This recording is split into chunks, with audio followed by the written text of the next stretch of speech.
Oke, salam dan salam sejahtera, dan kita dikejutkan lagi dengan satu lagi pembongkaran oleh Timbalan Presiden PKR, iaitu Saudara Rafizi Ramli, berkenaan dengan isu syarikat palsu pindah duit dari projek LCS dalam macam Square 1MDB, syarikat dinamakan dalam Panama Papers. Jadi apa yang kita lihat di sini berkenaan dengan isu ini, yang mana kenyataan ini baru saja dikeluarkan oleh Saudara Rafizi Ramli selaku Timbalan Presiden PKR, yang mana beliau berkata di sini, Alizas Marine Limited syarikat palsu pindah wang dari projek LCS. Hari ini saya mendedahkan bahawa sebuah syarikat pesisir luar pantai, offshore incorporate company, telah dinamakan dalam siasatan dalam pelbagai syarikat yang ditubuhkan untuk memindah wang dari projek LCS ke akaun-akaun di luar negara. Jadi syarikat yang ditubuhkan adalah Alizas Marine Limited, sebuah syarikat yang ditubuhkan di Malta. Syarikat ini dinamakan di dalam siri pendidikan Panama Paradise Papers, yang mendedahkan bagaimana syarikat-syarikat pesisir luar pantai digunakan untuk menyembunyikan wang daripada aktiviti-aktiviti yang melanggar undang-undang di seluruh dunia.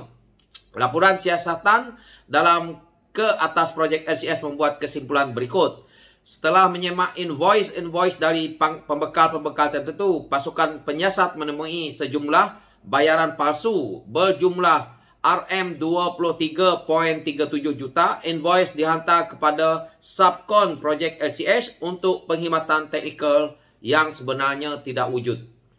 Apabila pembekal-pembekal ini dijaki, syarikat sebenarnya telah tidak wujud dan maklumat alamat yang diberikan adalah palsu, malah semakan menunjukkan bayaran dibuat ke akaun-akaun lain. Ini modus operandi yang digunakan mirip kaedah yang digunakan untuk mencuri wang 1MDB. Syarikat-syarikat palsu ditubuhkan di seluruh dunia yang namanya menyamai sebuah syarikat yang benar-benar wujud. Invoice dihantar dari satu syarikat, sebaliknya arahan pembayaran adalah supaya invoice dibayar ke satu akaun yang didaftar di bawah syarikat yang namanya hampir sama tetapi syarikat berlainan. Siasatan dalaman menunjukkan Alizas Marine Limited sebagai salah sebuah syarikat yang banyak menerima bayaran bagi penghematan sebegini.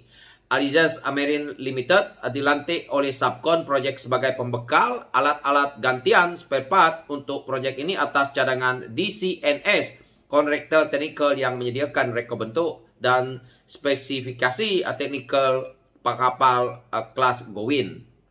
Siasatan dalaman projek LCS dalam menamakan Alizas Marine Limited sebagai syarikat memindahkan wang dari projek LCS juga membuat penemuan-penemuan berikut. Alizas Marine Limited dicadangkan untuk menjadi pembekal atas alasan ia sebuah syarikat pembekal pertahanan dari Perancis menggunakan Alizas Marine France. Pengurusan projek LCS dimaklumkan bahawa Alizas Marine France memberi lesen ekspor sedunia, Global Export License, yang memberi kelebihan kepada untuk membekal alat-alat ganti pertahanan. Pengurusan syarikat LCS melantik Alizas Marine atas pertimbangan mempunyai lesen ekspor sedunia. Maklumat ini sebenarnya palsu kerana Alizas Marine Limited tidak mempunyai sebarang lesen. Sebaliknya, hanyalah sebuah syarikat pesisir luar pantai yang telah beroperasi.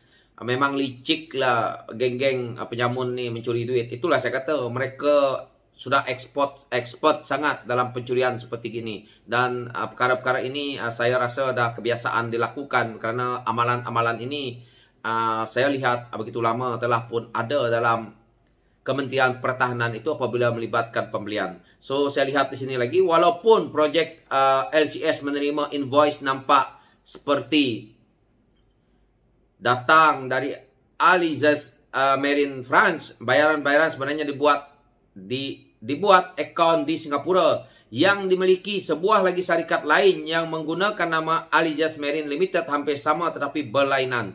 Kesimpulan siasatan dalaman secara terang-terang menamakan penglibatan DCNS dalam skim penyelewengan dana ini. DCNS use Alizas Marine as a firm to benefit from the supply of the spare part on the arrangement made and Caribs in Malaysia.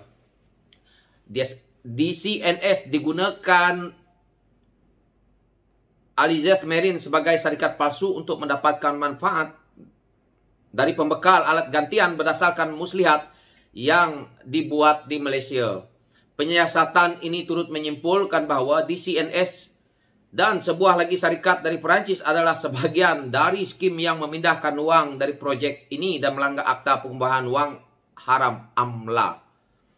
Perkara ini disahkan apabila penyiasatan membandingkan jumlah yang dibayar oleh projek LCS untuk membeli alat-alat gantian kepada Alizés Marine Limited berbanding jumlah perolehan yang diperolehi yang dilaporkan dalam penyata kewangan Alizés Marine France bagi tempoh 2011 hingga 2015.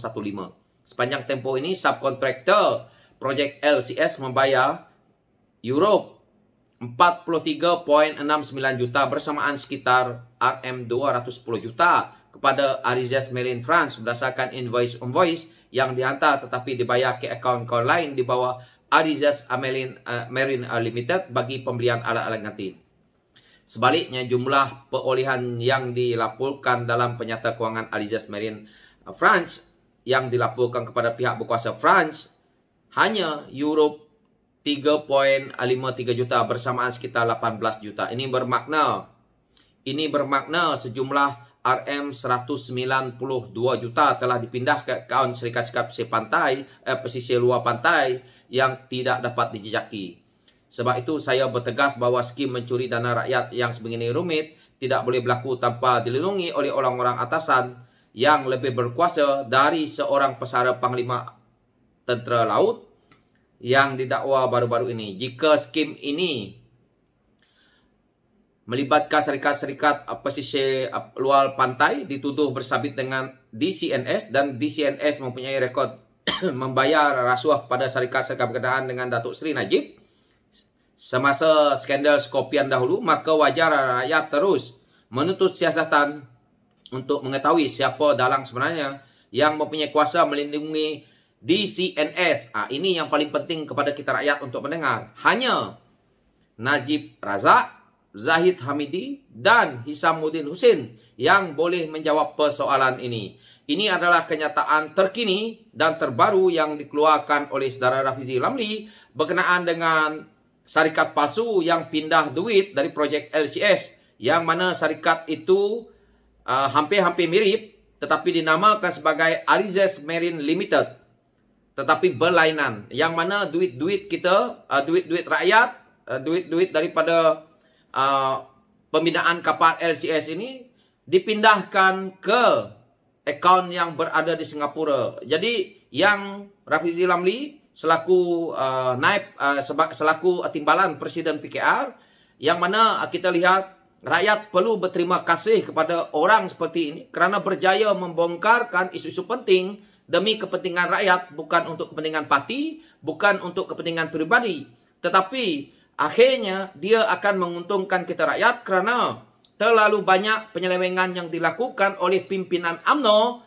yang mana dia akan menjual keseluruhan komponennya iaitu Barisan Nasional untuk terus bersekongkol dengan mereka. Tetapi akhirnya kita lihat ini adalah sejatinya pemimpin UMNO, yang mana kita lihat Datuk Seri Najib adalah pimpinan tertinggi UMNO, Datuk Seri Zahid adalah pimpinan tertinggi UMNO, makanya kalau Hisamuddin Hussein juga adalah pimpinan UMNO yang tertinggi. Jadi akhirnya duit rakyat itu berpusing-pusing dicuri oleh mereka. Hari ini orang yang sama berada di Kementerian Pertahanan yang cuba untuk mempertahankan isu kapal LCS seolah-olah memperbodohkan kita rakyat. Jadi inilah jawapannya. Kita rakyat perlu menolak mereka ini, bukan bersekongkol dengan mereka ini demi untuk kepentingan ekonomi kita, yang mana duit kita yang mereka laung-laungkan hidup Melayu, tetapi mereka pelarikan duit kita melalui syarikat-syarikat pesisir pantai, yang mana seperti mana yang didedahkan oleh Saudara Rafizi Ramli ini tadi. Mereka akhirnya menyimpan ke luar negara, tetapi rakyat Malaysia di sini dihimpit oleh kesusahan. So tanya diri kita sendiri, apa sebenarnya yang kita mahu? So itulah yang saya boleh baca tentang apa yang telah pun dikeluarkan, kenyataan yang dikeluarkan oleh pimpinan tertinggi saya, yaitu nomor 2 tertinggi yaitu saudara Rafizi Ramli berkaitan dengan isu ini. Secara pembongkaran seterusnya akan dikeluarkan lagi. Sekian, terima kasih.